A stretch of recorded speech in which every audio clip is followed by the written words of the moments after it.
નમસ્કાર મિત્રો, મહાદેવ હર. જો આપ ધન પ્રાપ્તિ ઈચ્છતા હો, લક્ષ્મીજીની પ્રાપ્તિ ઈચ્છતા હો તો આજે શુક્ર પ્રદોષ વ્રતના દિવસે આ ઉપાય અચૂકથી કરવો.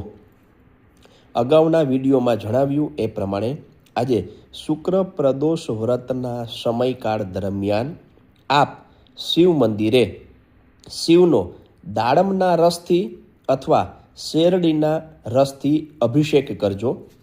અભિષેકના મંત્રો આપને ના આવડે તો દાડમ અને શેરડીના રસ દરમિયાન કરેલા અભિષેક સમયે ઓમ નમઃ શિવાયના જાપ અચૂકથી કરજો.